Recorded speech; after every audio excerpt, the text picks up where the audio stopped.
දැන් ඒතර මම මේක කියනකොට ලස්සන කෙනෙක් ලෝකෙට ප්‍රදර්ශනය කරන්නේ Taman තරහ ගත්තේ නෑ සසරේ කියලා නම් එතකොට කෙනෙකුට හිතෙන්න පුළුවන් අම්මෝ එයා ලස්සන උනාට එයා සැරයිනේ කියලා. පටලවා ගන්න එපා.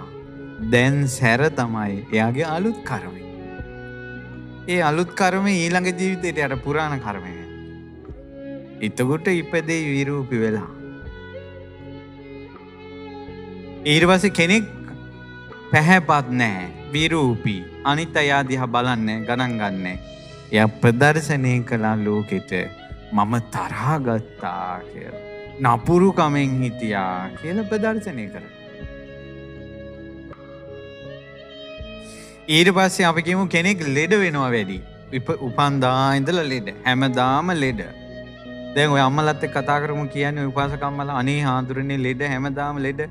උන්ද දන්නේ නැතුව උන්ද විලාප තියන්නේ උන්දගේ පැරණි කර්මේ මං සත්තුන්ට හිංසා කළා. යුද්ධවලට මැදිහත් වුණා කියලා.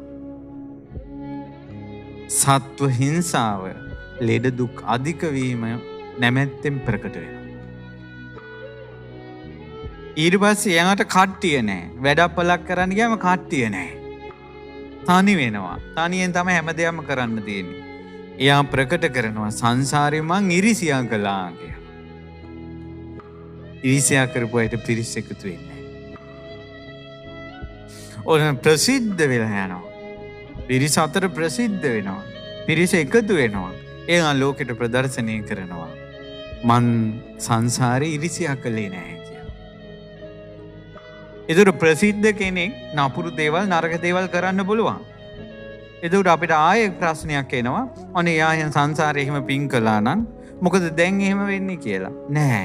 ඒ දැන් අලුත් කර්මයේ. අර ප්‍රකට වුණේ පැරණි කර්මය. පැහැදිලි නේද? ධනවත් පවුලක ඉපදුණා. අනිත් අයට අතපාන් නැති පවුලක ඉපදුණා.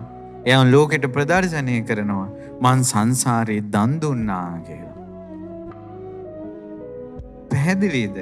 මේ විදිහට එක එක්කෙනා ප්‍රකට කරනවා තම තමන්ගේ කර්මය. එතකොට කර්ම විපාකේ ප්‍රකට වෙනවා දැන්. කටහඬ ලස්සන ඒවා. සමහර අය කට ගඳයි, වචන පටලැවෙනවා, හරියට කතා කරන්න බෑ. සංසාරේ බොරු කිව්වා කියලා ප්‍රකට වෙනවා. වහන්න බෑ දැන්. ඊට පස්සේ සමහර අයට යාළුවෝ ඇති වෙන්නේ නැහැ. ඉක්මනට කවුරු හරි හොඳ හිතවක් කෙනෙක් ඉන්නොත් දවසින් දෙකෙන් තරහ වෙනවා. ආයෙ කතා කරන්නේ. සංසාරේ අනිත් අය කේලම් කියලා කෙටෙව්වා කියලා ප්‍රකට වෙනවා. අභූත චෝදනා එනවා Tamand. නිතර කොහේ හරි යන අහක යන ගුණ ගොඩක් එනවා. එතකොට මම නොකරපු දේවල් වලට හැමදාම මොන කර්මයක්ද කියලා කියනවා. සංසාරේ වැරදි කාම සේවනය කළා කියලා ප්‍රකට වෙනවා. නෝනටයි මහත්තයටයි සමගියෙන් ඉන්න බෑ. ප්‍රකට වෙනවා සංසාරේ පෞල් ජීවිතේම අරුබුදයක් කළා කියලා. පැරණි කර්ම ප්‍රකට වෙනවා.